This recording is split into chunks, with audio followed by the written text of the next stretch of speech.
¿Aló, sí? Sí, ahí te escucho. Ahí sí. ¿Sí que ¿Aló? sí, te escuchamos. Yo parto. Sí. Bueno, primero que todo, Fabián, felicitarte por el trabajo. Se nota que hubo esfuerzo, se nota que hay capacidades también, o sea, para un alumno de pregrado ya meterse en temas ya técnicos como termodinámica de agujeros negros, como chips gravitacionales, igual es algo súper loable. Entonces, mis felicitaciones a ti por tu trabajo. Pregunta corta, por ejemplo, el lunes conversamos, no sé si lo mencionaste, a lo mejor lo mencionaste y no lo escuché, pero tú dijiste que eran 16 ecuaciones de Einstein. ¿Qué pasa con el hecho de que el tensor de energía-momento es simétrico? ¿Qué pasa con la cantidad de ecuaciones a resolver ahí? Claro, por ejemplo, el tensor de Einstein, aquí mientras llego, es simétrico, o sea, hay varias componentes, hay varias como reflexiones que hay. Por ejemplo, si es que yo listo las ecuaciones de Einstein, que están por aquí atrás, y recuerdo la imagen en que los tengo todos aquí No, atrás. te digo, ¿qué pasa con la cantidad de ecuaciones que tú dices que son 16? ¿Cuántas quedarían? Mira, por ejemplo, esto va a ser igual a eso, esto va a ser igual a eso, o sea, tengo como una reflexión que está por ahí. Por tanto, 1, 2, 3, 4, 5, 6 se me van porque las puedo obtener por simetría y solamente quedo con unas 10 ecuaciones de Einstein por resolver por el tema de simetría. Pero es igual el tema de la simetría, usar por ejemplo simetría esférica o utilizar que no depende del tiempo, son cosas que me ayudan a cortar al tiro un montón de ecuaciones y me permiten resolver el problema en un tiempo finito. Me quedarían unas 10 ecuaciones. Esa es mi pregunta. Eso, otra pregunta, bueno, esa no la conversamos, es que no tiene por qué saber la respuesta. Y de hecho yo creo que yo la conocía por otro lado, pero tú dijiste que a medida que nos acercamos al agujero negro, y de hecho hiciste unos cálculos, por ejemplo, se va el tiempo pasando más lento. Creo que dijiste, si el observador que está lejos, muy lejos de Churchill mide 100 años, alguien que está a 3 radios de Churchill está a 81, creo que dijiste, algo así. Sí. ¿Qué ocurre con el, o sea, con el tipo, qué ocurre con cuando ya cruzáis el agujero de Schwarzschild? Porque ahí la raíz se te va a hacer compleja? ¿Qué ocurre eso?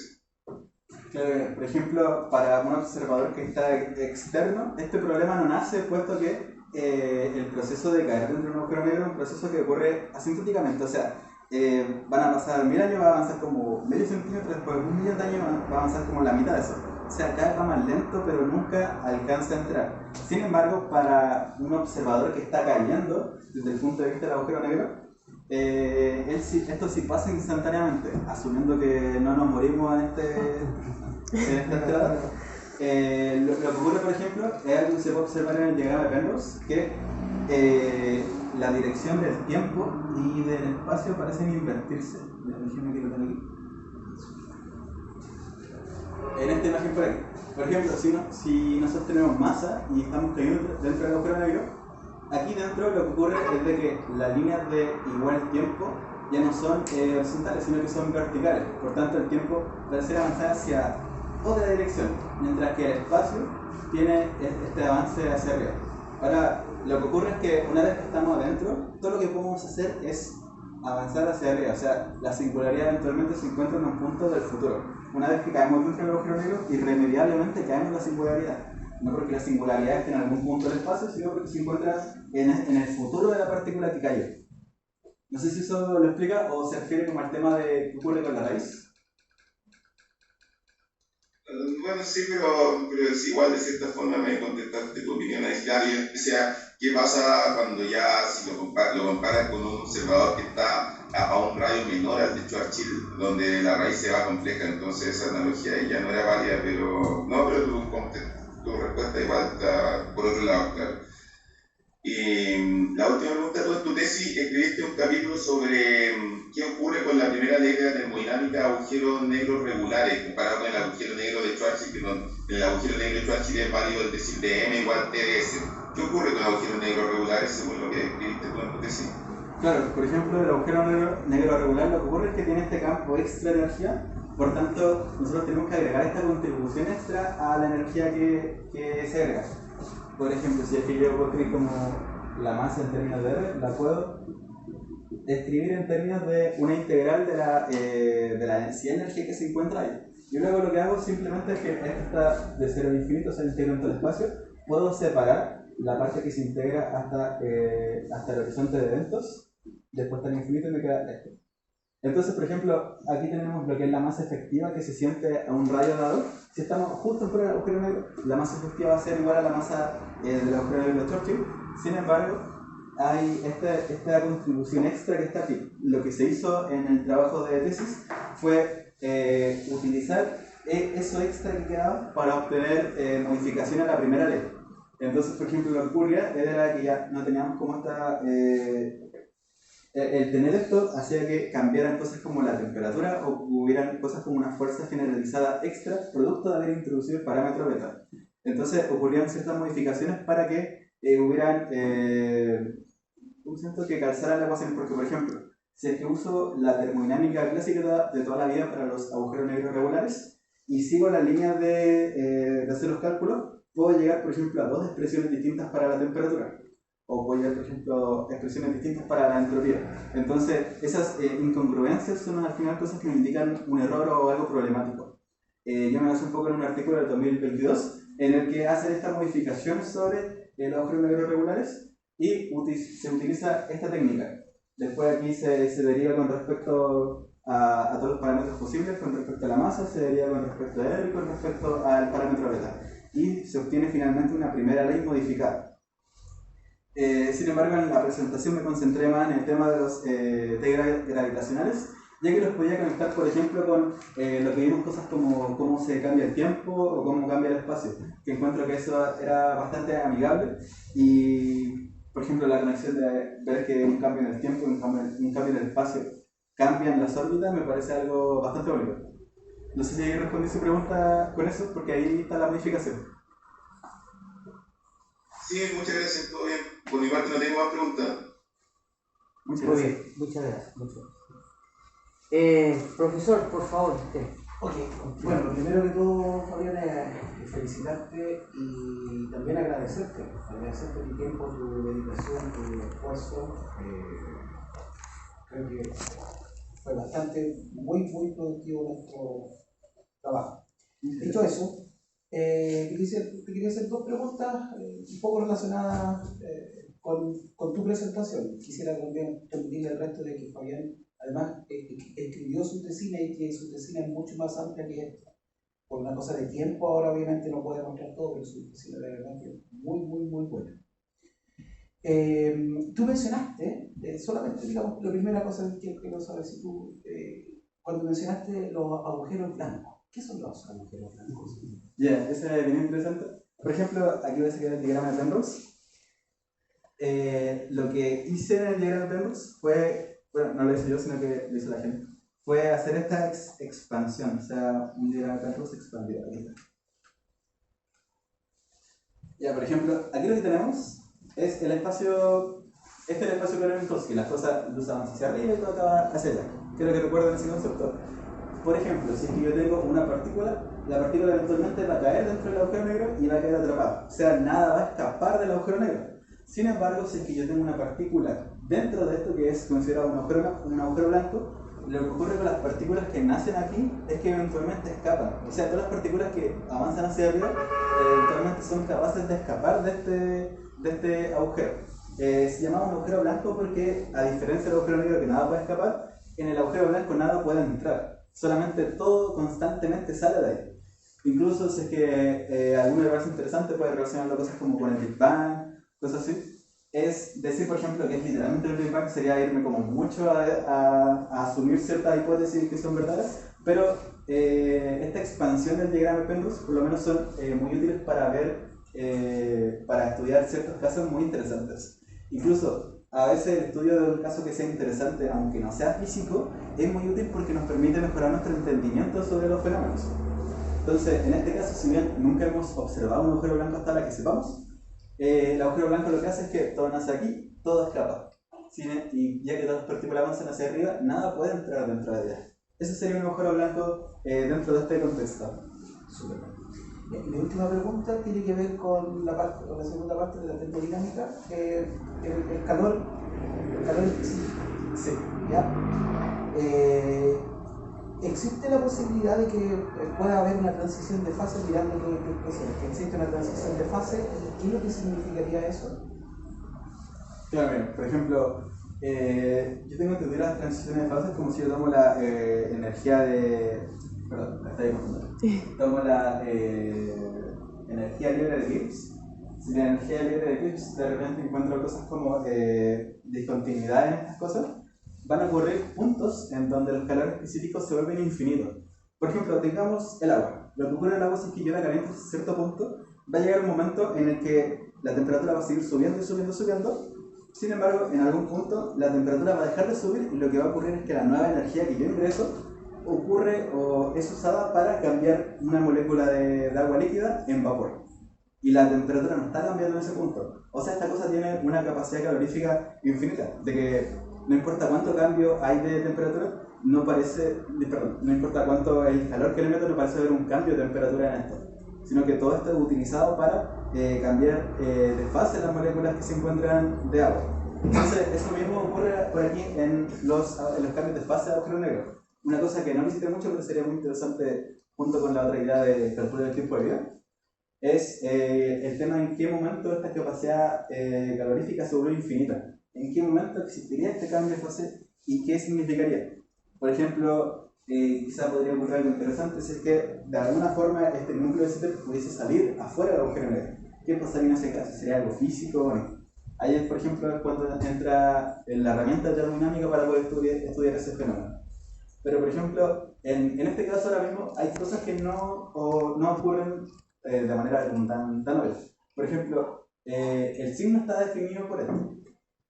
2m y r. 2m viene a ser el radio de Churchill y lo que ocurre es que yo, por ejemplo, hago que beta sea 0, es que eventualmente el radio del agujero negro es igual al radio de Churchill y esto desaparece y se vuelve 0.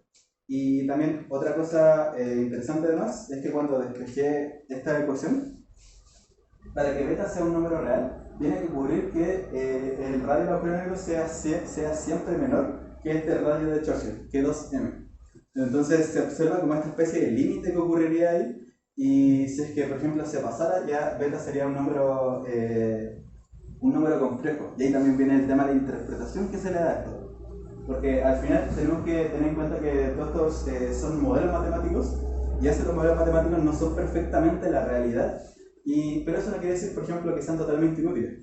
Por ejemplo, cosas como los modelos matemáticos ayudaron a desbloquear la termodinámica, los motores de vapor, industrial.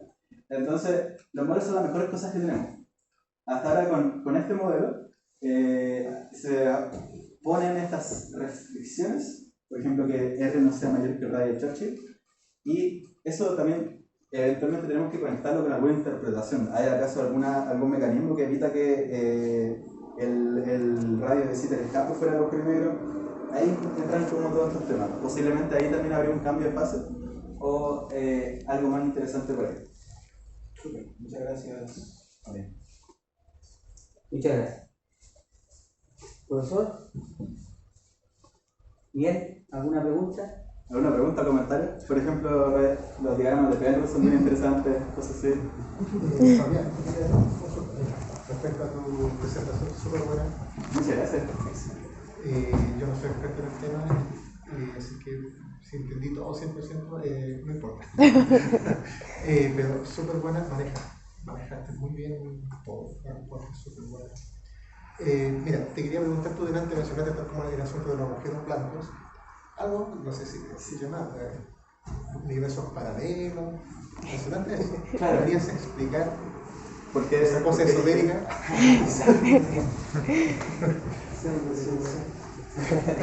Muchas películas.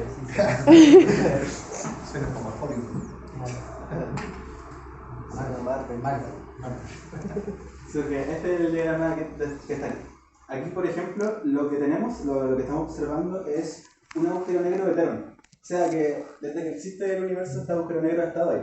No es algo que nace, por ejemplo, de la compresión gravitacional. Eso es un tema bien importante. Porque, por ejemplo, si yo tuviera un agujero negro que nace producto de una compresión de estrellas, no sé si por aquí, pero aquí tengo el espacio y aquí tengo el tiempo. Esto va a ser la estrella y mientras va evolucionando este rayo la estrella. Y eventualmente llega un punto en que se comprime y se crea esta sección que ya todo lo que entra no puede escapar, el agujero negro. Lo que ocurre con este agujero negro termodinámico es que estaría conectado con un agujero negro blanco y este punto de unión, este punto de inflexión, es lo que se conoce como el puente de Einstein-Russell, si no me equivoco, que esto ya es como bien ciencia ficción, pero si es que hago todo correctamente, debería ser capaz, por ejemplo, de por un momento viajar más rápido, si es que fuera posible, viajar más rápido que la luz y poder moverme horizontalmente en este punto. Habría como un punto bien especial en que podría acceder a este otro universo. Y este otro universo se ocurre en todas las leyes. Puedo moverme hacia allá arriba, tengo un futuro tipo tiempo. Lo mismo que este universo de aquí. Es como un paralelo que existe. Incluso lo que me acuerdo que tenía Hawking era que no tenía solamente dos, sino que él además tenía varias expansiones de esto, que era como todo un timing. Entonces, por ejemplo, tenía aquí el universo en el que estoy, después ese universo se cierra, se abre otro, aquí está un agujero negro, un agujero blanco, y así como que ponía estas superposiciones y tenía esta idea del multiverso que se conectaba con agujero negro. Ahí igual me estoy metiendo como a temas bien interpretacionales, bien hipótesis, probablemente sean cosas que nunca podamos medir, pero son cosas que los modelos matemáticos de repente a veces nos tiran pistas y a veces puede ser que esas pistas indiquen algo y después lo vamos a explorar y descubrimos otra cosa. Entonces, igual son cosas interesantes de explorar y de ir conversando. Esa es lo que había en el universo paralelo. Ahora, ¿cómo llegar al otro lado? Ahí mi tesis me descubrí cómo pasar. La próxima sí. Oye, y la otra, mira, con respecto a una ecuación, hay un parámetro que era R sub H. Tú me mencionaste una ecuación trascendental, dijiste. Sí, esa está mala. La ecuación trascendental al final es utilizando esta métrica de esta función de lapso de Minkowski. Lo que ocurre es que cuando nosotros hacemos esa función de lapso, cuando hacemos esta función de lapso igual a 0, entonces podemos resolver cuánto vale el radio del agujero negro. Porque, por ejemplo, si es que yo tengo B de R y tengo Churchill, 1 menos R sobre R, ya lo estoy igual a 0, puedo hacer un despeje rápido, tiro esto por lo sumo, RS sobre R en los dos lados y me queda 1 es igual a RS sobre R, multiplico por R y me va a quedar la solución R es igual a RS, o sea, R igual a radio de Churchill. Sin embargo, si es que hago eso mismo con esta ecuación, el problema se vuelve ya insoluble por lo menos. Me puse a estudiar métodos computacionales de cómo resolver ecuaciones trascendentales y ya usaban como estas perturbaciones que resolvían infinitas ecuaciones usando álgebra lineal. Pero eso ya no me metí mucho en eso, pero me quedó como la idea de explorarlo. Ahora, si encuentro Sí, mira, para ver la ecuación, Muéstrasela, Javier. Sí, la ecuación. Estas exposiciones gravitacionales. Mira, R igual a está en la una parte exponencial y ahí adentro de la exponencial apareció un R al cubo. Sí, se quiere poner a resolverla. Aquí tengo el RH cubo y aquí tengo el RH también. El RH debería depender de M y de RZ. Es que eso quiere decir, tengo la solución. No, mira, ese tipo de soluciones, es una función, sí, es trascendental. Las funciones en cónica trascendental uno puede encontrar también funciones trascendentales como la función gamma, porque la función gamma tiene una representación integral. ¿Ya? Échate un vistazo a una cuestión que se llama las funciones de Lambert. Sí, lo hice con la función de Lambert, pero por ejemplo ocurre el problema de que, como un poco de introducción, la función de Lambert tiene esta propiedad de que es esta W. Y por ejemplo, digamos que yo tengo x con e a la x. Si es que uso la función de Lambert en este tipo de funciones, esto me va a dar x. Pero eso no va a ocurrir siempre, solamente va a ocurrir cuando yo tengo algo de menos 1 sobre e, x infinito positivo, me parece que era de los límites de esa. Sí. Esa es pero esa es la rama principal. Omega 0, pero tiene la otra rama. Sí, tiene una que es la rama, no sé si era 1 o menos 1. Sí, pero por ejemplo, si es que uso la función de Lambert, puedo despejar ciertas cosas, pero me queda todo esto es igual a otra función de Lambert. Y la función de Lambert tiene, por ejemplo, representación como fracciones continuadas, que es como una cosa, una fracción infinita, tiene una representación de infinitos términos. O sea, igual al final me quedaba con un poco de aproximaciones. Y al final, de los mejores métodos que fui probando, porque probé variedad, uno fue expresar todo el tema del logaritmo y expandir el logaritmo como una serie. Eso hasta ahora es lo que me ha conseguido un error mínimo. Pero la función de Lambert quedé como picado en eso, porque igual... El intervalo donde vale la omega 0, la W0, esa no te sirve a ti. No me sirve, porque llega un punto en que tengo algo como así. Ya. Y tengo la función de Lambert principal. Y por ejemplo, si uso la otra rama, entonces me queda como... Puedo resolver una parte, pero la otra me queda en función de la rama... igual me queda como la función de Lambert dando vuelta. Sí. Entonces habría como que ahí hacer algún jueguito, un cambio de variable, yo creo, que me podría llevar a eso. Pero la función de Lambert... Claro, porque si me coloca el signo menos ahí, tal vez cosa compleja. Sí, entonces igual ahí ya se ponía raro. Entonces igual exploré hacer el analítico, sin interpretar. Ya me encanta. Felicidades. Muchas gracias. ¿Miguel? Hola, muchas felicidades. Muchas gracias. Una curiosidad nada más, ¿por qué dices que obtuviste modificaciones en la primera ley? Sí. ¿Pudiste ver cómo se modifica la expresión de la entropía?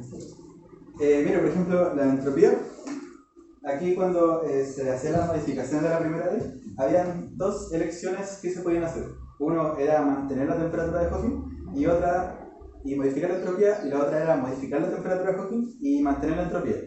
Ahora, por ciertos argumentos, por ejemplo, de que esta entropía ha sido comprobada en mecánica estadística, distintos métodos, se supone que la entropía debería estar, debería ser como este Holy Grail que estamos protegiendo. Por tanto, voy a modificar la temperatura de Hawking. Hago esta hipótesis. Entonces, lo que ocurre es que, por ejemplo, mi entropía continúa siendo el área del agujero negro dividido por 4. O sea, se mantiene la entropía de Hawking-Becquerel.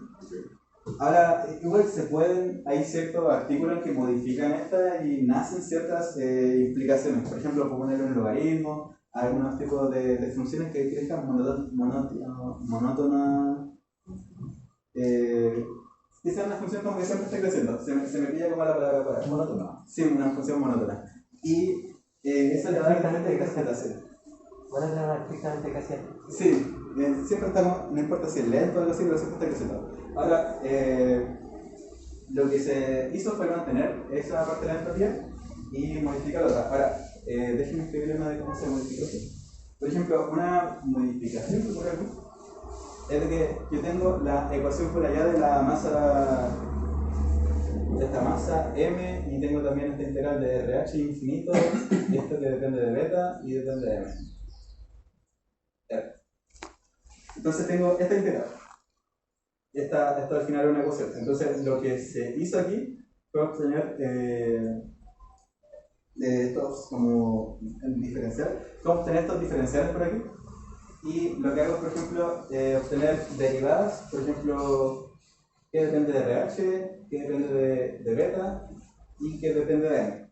Entonces, al obtener eso, por ejemplo, obtenemos una función. La función no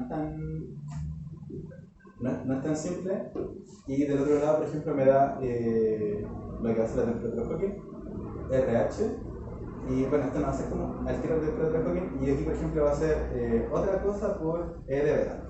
Ahora, lo que ocurre aquí, por ejemplo, es de que tengo estas tres variables, RH, M y beta, y lo que hacemos es conectarlo con la entropía. La entropía va a depender de RH, por tanto, se puede hacer unos cambios matemáticos, y se establece aquí que esto va a depender como la entropía. Y eso modifica esa expresión y llega a la temperatura de Hawking, con más unas modificaciones para este caso. En este caso, esa temperatura era un polinomio de grado 3.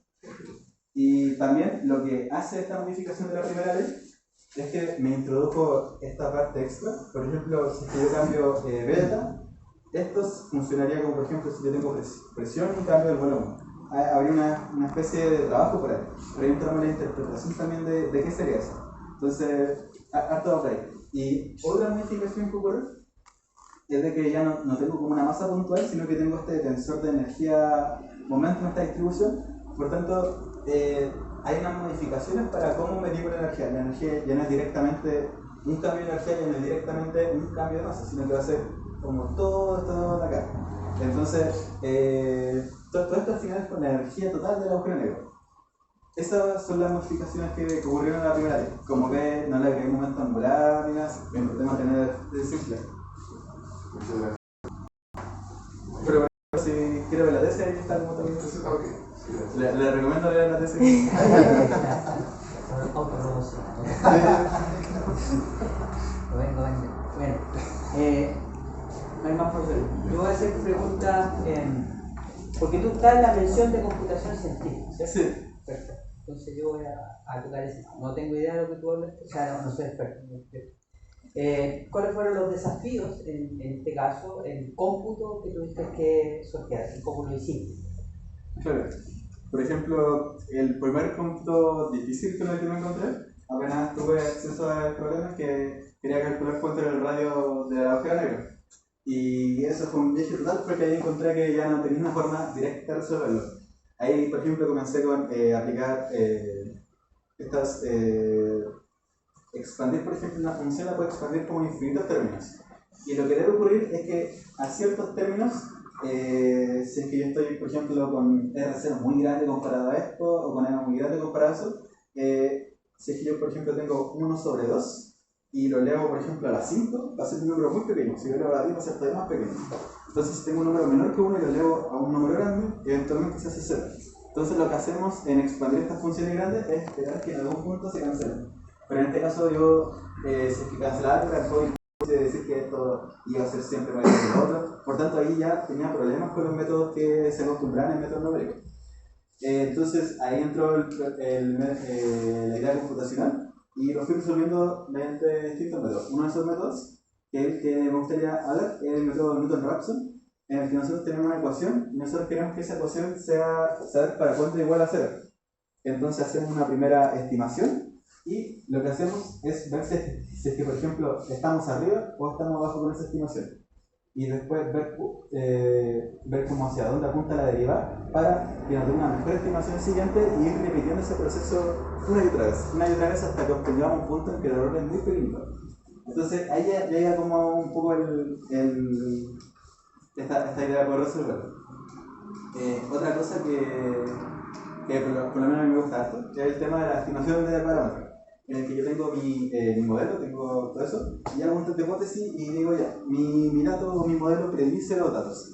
Entonces, lo bueno es que la test de hipótesis me puede dar cosas como estadístico para decir si es que es algo que tiene seguridad, que esa compra, nunca va a estar 100% segura, eso sí, esto es estadística, pero ver por ejemplo que salieran ya los números ya me da felicidad. Ahora, esta integral también fue una cosa acotada, me demoré, me parece, no sé si fueron 1 o 2 semanas por ahí, que intenté de todo, incluso con los chicos que le hacía clases en mentoría decía ya que la hace se gana completo, no les dije que no se podía resolver todo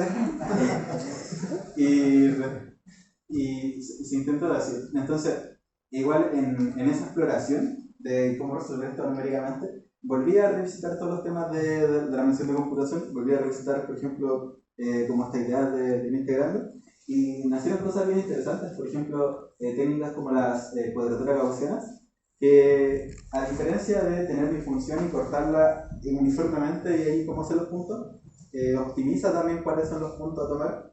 Entonces, igual ver ahí que había como todo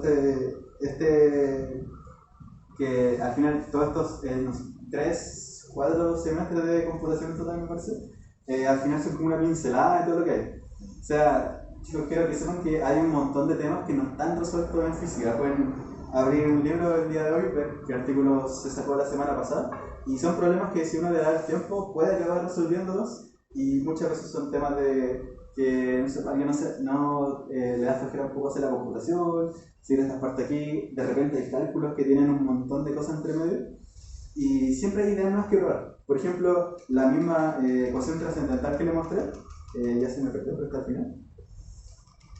La misma ecuación trascendental que le mostré, había un artículo que lo resolví usando álgebra lineal, en que constantemente sumaba más y más ecuaciones y cada vez tenía resultados mejores. O sea, hay un montón de métodos numéricos que se pueden elegir dependiendo de la precisión que se desee. por ejemplo, cuando hice el problema con este, con el Simpson Ghost de ahí fue como la primera visión de como lo que se enseña y lo que al final puede obtener uno aprendiendo por su mano. Entonces, es cosa de ver que son cosas súper porosas. Entre medio igual pensé, no sé, meterle redes neuronales, pero ahí ya me voy como para otro lado. Entonces, esto es igual un campo que está constantemente creciendo, es muy interesante y diría que este trabajo solamente no hizo más que enamorarme más de los temas. Eso fue la exploración de los métodos numéricos que se hubo. Muy bien. Ok, muchas gracias. Bien. Profesor. Sí, yo quería hacer una pregunta, profesor. Disculpa que interrumpa. Bueno, felicitaciones primero que todo, Fabián, por su presentación. Se nota que es un trabajo muy bueno. Quería preguntarte un poco sobre el contexto de la termodinámica, porque partimos hablando de un agujero negro, que es un sistema que es algo gravitacional, todas las teorías gravitacionales, y después dimos el salto a termodinámica. Entonces, ¿cómo se genera esa conexión? ¿A dónde nace un poco el contexto? Claro, un poquito el contexto. Está esta idea de, por ejemplo, la matemática exacta de cómo el agujero negro saca partículas. Ahí no se la podría responder tanto porque influye en QFT, que es Quantum Field Theory. O sea, agrego teoría cuántica de campos, que los campos son como esto que permea todo el universo, un modelo, y tienen estas partículas. Entonces, lo que se hace es como una combinación entre cuántica y estadística para calcular qué pasa, por ejemplo, cerca del espacio curvado. Y lo que hizo Hawking en su artículo es de que él descubrió que deberían haber una irradiación de partículas que hace esto. Una especie de, digamos que muy cerca de esto tenemos algo así como un espacio en un entorno crítico. Y con una combinación, por ejemplo, del principio de incertidumbre, hay esta irradiación de partículas que escapan del agujero negro y finalmente, debido a una ley de conservación, el agujero negro pierde energía. Ahora, hay cosas bien interesantes que, aparte de esto que igual es un poco abstracto, por ejemplo, si tengo dos agujeros negros, uno tiene un área 1 y otro tiene un área 2, y los combino mediante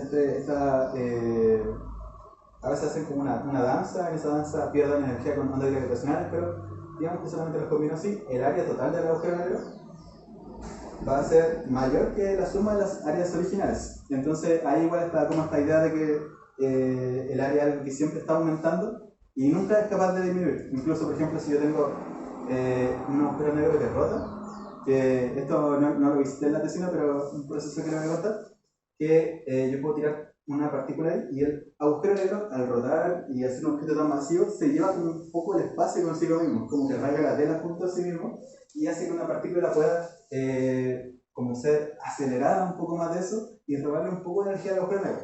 Entonces ahí en esa pérdida de energía debería haber una pérdida de área, pero debido a que pierde momento angular, el área vuelve a aumentar. Entonces fue esta idea como de notar que al final para un objeto masivo tan complejo habían leyes como directas o cosas con muy pocas variables.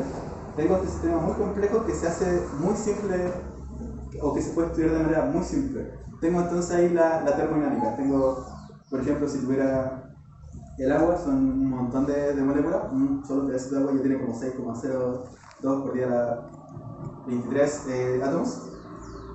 Pero si es que yo, por ejemplo, agarro todo el agua, yo puedo llegar y medir temperatura, cuánto el volumen, puedo sacarle muy pocas cantidades a algo que en verdad debe tener un montón de grados de libertad, un montón de variables por ahí. Entonces ahí es cuando nace esta idea de meterle termodinámica a las cosas. Ahora, la tesina es principalmente de termodinámica, pero como le digo, me quise concentrar en los test gravitacionales que también se hicieron para ver eso.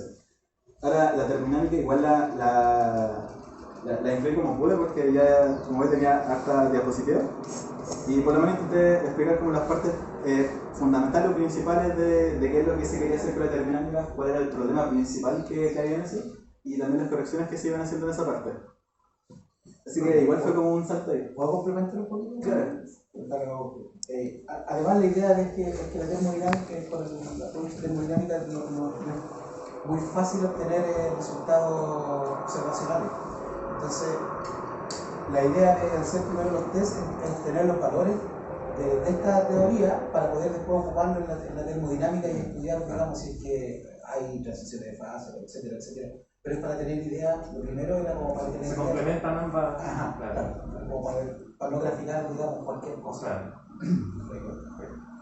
Muchas gracias. Ok. ¿Alguien más tiene alguna pregunta del público? ¿De sus compañeros? Buenos días, yo soy el padre Fabián. Primero nada quiero felicitarlo y darle las gracias a los profesores, a los compañeros, a los amigos que nos acompañaron en esta vez aquí. Felicidades. Muchas gracias. Sí, ustedes también. Bueno, no tenemos que felicitarlo todavía, sí. Una parte, bueno. A la hora de construir la tesis, el simple hecho, por ejemplo, de haber escogido agujeros negros de Vinnikova, ¿sientes que hubo una limitación intrínseca o un nuevo enfoque en el que podría llegar a los mismos resultados desde otro punto de vista? Por ejemplo, tú dices así como que haber elegido el mismo problema, pero haberme ido por otra tangente y haber llegado a lo mismo. Sí. Mira, este trabajo igual, cuando lo partí, me hice como un mapa para ver de todas las cosas que hacía y cómo explicar. Tenía, por ejemplo, primero la ecuación fundamental que quería resolver, entonces explorando función W lambda, expansión de términos. Y así, y probaba como distintas tangentes, distintos como caminos que podía ir tomando. Y muchas veces tenía que decir como, ya, esto funciona por esto, pero esto no funciona en este caso. Me devuelvo, iba por otra tangente. Entonces, siento que exploré todas las posibilidades que pude. Claro que nunca las habré visitado todas, pero intenté ver como todas las tangentes posibles que podía explorar este tema. Ahora, igual si esto, al final los métodos que elegí para resolver pueden estar un poco sesgados, porque al final soy de la mención de compu. Entonces igual como que de repente veía, no sé, una ecuación que no se puede resolver, intentaba como todos los métodos que podía, y ya después si ya no se pudo, bueno, compu. Entonces ahí como que le metí esa parte. Pero por ejemplo, si no hubiera sido de computación, probablemente habría sido como probar, buscar fotos de agujeros negros, intentar ver como parámetros de una forma observacional, o bueno, si hubiera sido meteorología no creo que hubiera sido un agujero negro. Pero por lo menos hubieron hartas tangentes y hartas formas posibles en que se pudo desarrollar. Si por ejemplo habría sido como algo más fundamental matemático, probablemente me habría ido más por la función W Lambert y habría como seguido ese tema. Porque igual la función W Lambert por lo menos tiene derivadas, no recuerdo si tiene discontinuidad la derivada entre medio, pero ahí ya como que habría hecho conexión con termodinámica, pero al final me quedé como con esta línea de por ahí. Podrían estudiar el tornado negro. Sí, exactamente. Bueno, ¿nos quedamos entonces nosotros un ratito? No, vamos nosotros. Es que está Mirko. Entonces los invito a todos a salir.